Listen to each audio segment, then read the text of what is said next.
Dear friends, welcome back to another episode of The Informant. Today we're diving into the intriguing return of Viktor Bout, the infamous Russian merchant of death, and his involvement in supplying weapons to the Houthi rebels in Yemen. But before we get started, make sure you're subscribed to the channel with notifications turned on. Trust me, you don't want to miss what's coming next.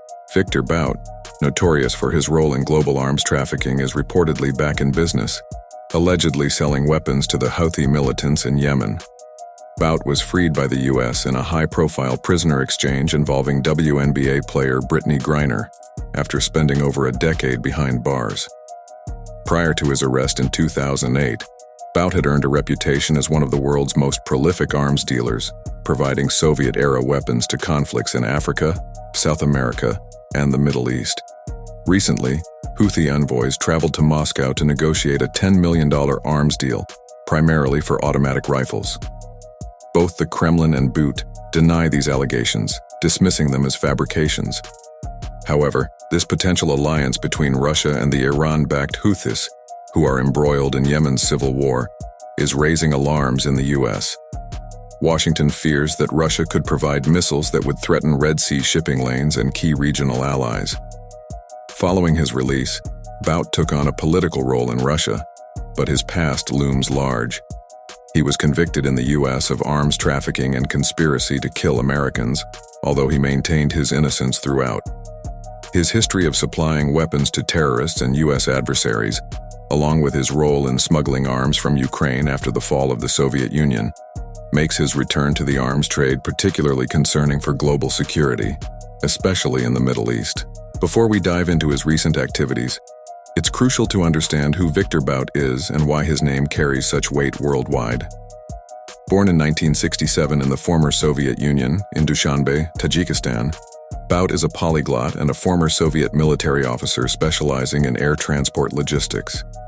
He turned these skills into a shadowy empire during the 1990s and 2000s, supplying weapons to conflicts across Africa and Latin America. His operations were so extensive that he earned the nickname Merchant of Death, and his life story inspired the film Lord of War, starring Nicolas Cage. Now, let's break down how Bout became such a central figure in global arms trafficking. After the Soviet Union collapsed, Bout capitalized on the chaos surrounding the dispersal of vast Soviet arms stockpiles and the economic crisis to acquire military cargo planes. Using these aircraft, he built a global weapons transport network. His operations frequently violated UN arms embargoes, particularly in conflicts like those in West Africa, where he supplied arms to factions in brutal civil wars, often trading weapons for diamonds in a cycle of violence and exploitation. But in 2008, everything changed for Bout. He was arrested in Thailand in a DEA sting operation, where agents posed as Colombian FARC rebels. He was accused of conspiring to kill Americans and supplying arms to terrorist organizations. In 2011, Bout was convicted and sentenced to 25 years in a U.S. prison. That seemed like the end of the road for him, until December 2022, when he was swapped for Brittany Griner, who had been detained in Russia. After his release, Bout appeared to be leading a quieter life, joining a pro-Kremlin political party and securing a seat in a local assembly.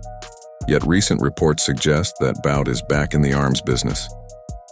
In August 2024, Houthi representatives went to Moscow to negotiate a $10 million deal for automatic weapons, primarily AK-74s, an updated version of the legendary AK-47. And who did they meet with? None other than Viktor Bout. To understand why this is so alarming, we need to look at the Houthis and why this alliance could be a game-changer. The Houthis, backed by Iran, control much of northern Yemen and have been engaged in a bloody civil war since 2014. They're notorious for drone and missile attacks on neighboring countries, including Saudi Arabia, as well as attacks on civilian shipping vessels passing through the strategic Red Sea. The U.S. and several other countries have designated the Houthis as a terrorist organization, making any arms deal with them a major geopolitical concern.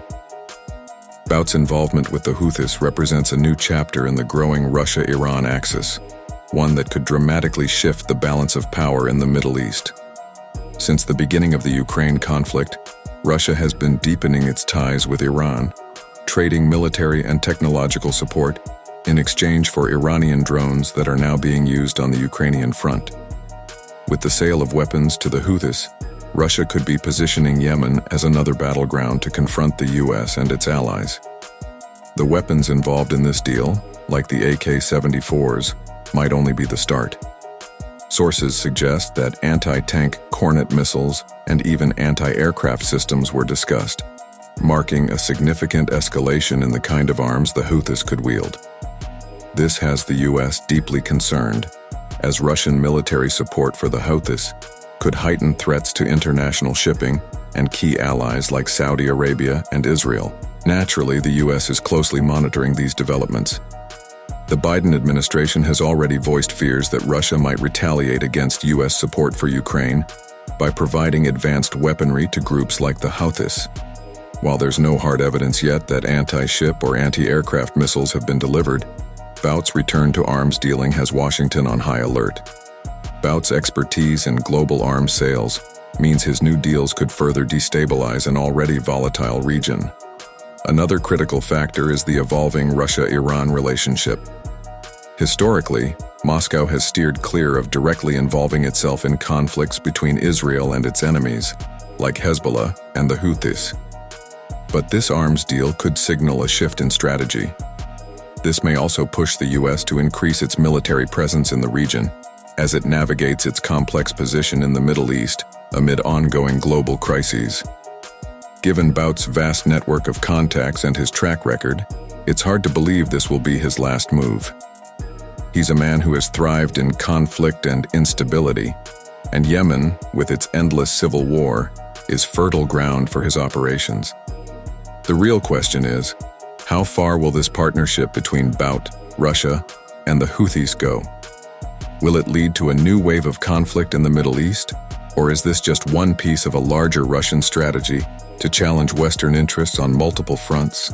If you value independent journalism and want to support our work, consider buying us a coffee through the QR code on the screen.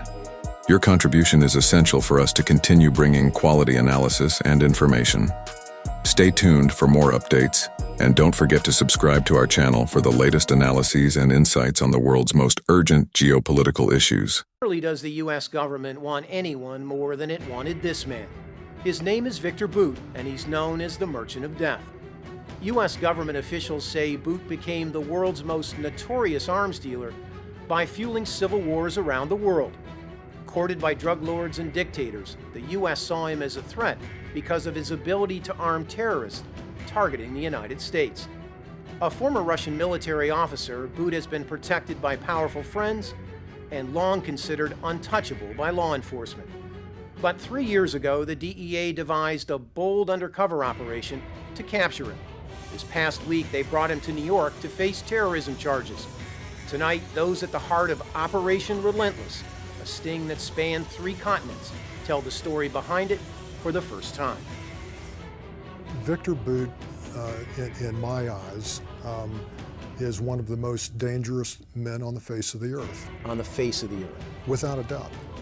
Mike Braun, the former chief of operations for the U.S. Drug Enforcement Administration, told us Bout first exploded on the scene in war-torn West Africa in the late 1980s.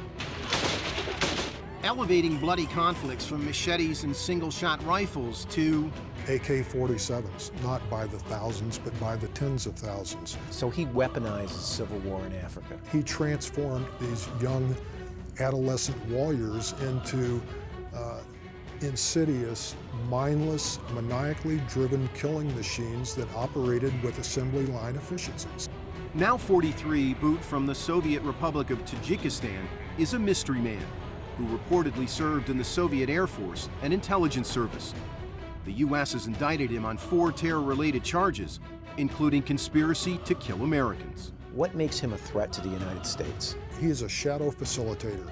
He's arming not only designated terrorist groups, insurgent groups, but he's also arming very powerful drug trafficking cartels around the globe. Taking advantage of Russian military contacts at the highest levels in the collapse of the Soviet Union, federal prosecutors allege Bout essentially became a one-stop shop. offering an unlimited supply of stockpiled Cold War weapons to bad guys around the world, including Charles Taylor of Liberia, who's now on trial for war crimes. According to the U.S. indictment, Bout had a unique selling point when it came to weapons trafficking. A fleet of cargo airplanes capable of transporting weapons and military equipment anytime, anywhere. More than 60 planes in all, his own private air force. Those Russian aircraft were built like flying dump trucks. He could move this stuff and drop it with pinpoint accuracy to any desert, to any jungle, to any other remote place in the world, right into the hands of what I refer to as the potpourri of global scum.